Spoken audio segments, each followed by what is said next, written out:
こんにちは。セクション4、自然に関するお話の続きです。前回のチャプターでは、地形と岩、土についてお話ししました。このチャプターでは、森と草木というタイトルで、植物一般を対象に取り組んでいきます。僕自身が最も詳しい分野でもありますが、一方で、例えば具体的な種類の名前を挙げながら詳しく論じるなど、イラストの見た目に影響する以上に、過剰に詳しく踏み込んでお話はしません。それよりもむしろ、お悩みの解決方法を考える形で、直接イラストに役立てやすいようにお伝えできればと考えています。今回ここで植物について想定するお悩みは2つあります。1つは見た目のバリエーションを作るのが難しい。もう1つはランダムさを出すのが難しいです。1つずつ見ていきましょう。例えば、キャラクターの背後に木だとか茂みだとか森だとかを描こうとしたときを考えます。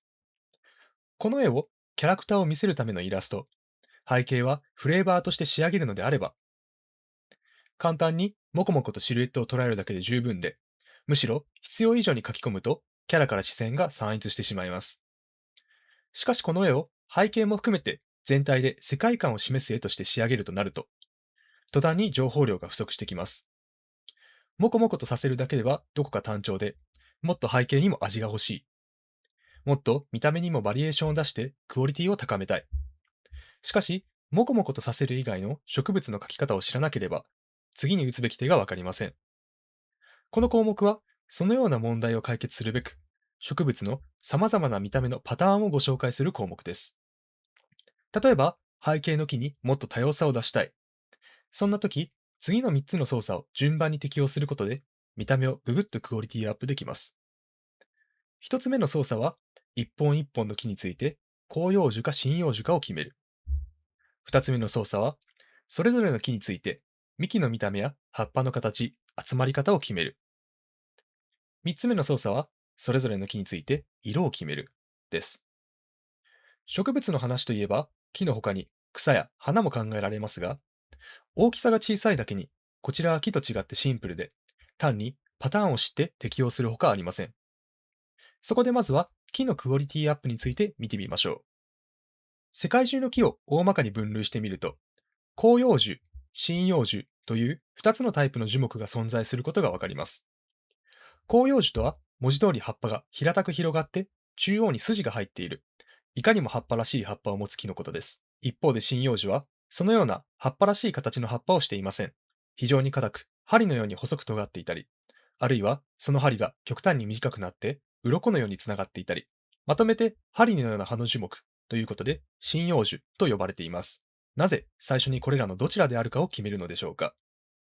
それは、広葉樹と針葉樹には、見た目の上でのかなり大きな違いがあって、ひとまずこの2種類のどちらであるかを決めてしまえば、シルエットを整理しやすいからです。広葉樹は一般に楕円で近似できる形をとります。いかにも木のように幹が伸びた後、枝が広がるものもあれば、柱のように幹の根元から枝が広がるものもあります。あるいは地面からいくつもの細い幹が伸びて、全体でこんもりと枝が広がるものもあります。いずれも楕円で近似しやすいです。一方で針葉樹は、一般に円錐で近似できる形をとります。まっすぐ幹が高く伸びて、上に行くほど枝の伸び方が短くなっている。そういった形です。もちろん、それぞれに例外はあったりしますが、広葉樹、針葉樹の多くはこの典型的な形です。この2種類の形を混ぜて描けば、それだけで森のシルエットはとても多様になりますよね。森の見た目をクオリティアップしたいとなったときは、ひとまず広葉樹か針葉樹かを決めて、シルエットを作るのが最初に必要なことです。さて、広葉樹か針葉樹かを決めて、全体のシルエットを向上させました。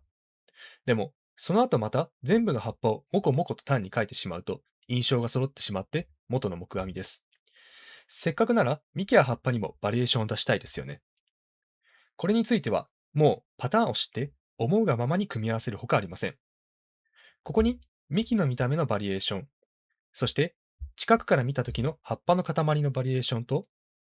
遠くから見た葉っぱのバリエーションをまとめてみました。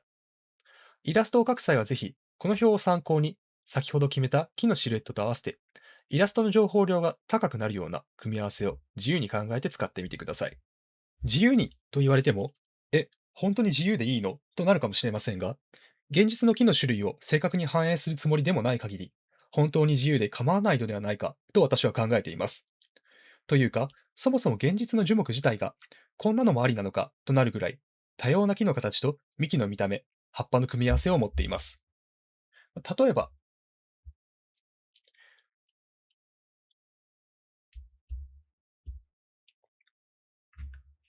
変な形をした樹木の中で、オーソドックスなものからいくと、このように、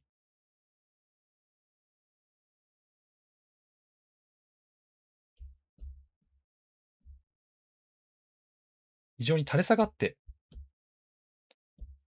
幹を生やすものがあります。あるいは、よりトリッキーな形になれば、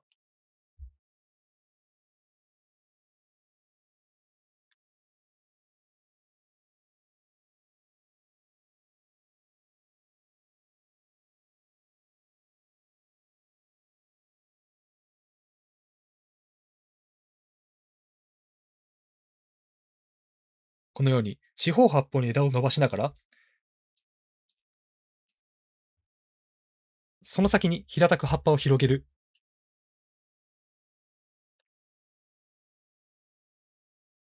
といった木もいます。極端な木になってくると、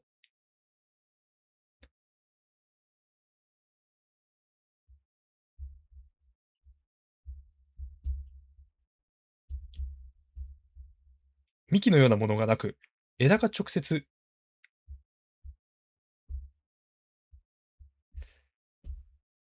地面から生えたような、そんな見た目をしているものもいます。現実の樹木がかなり自由な見た目をしているということがお分かりいただけたでしょうか。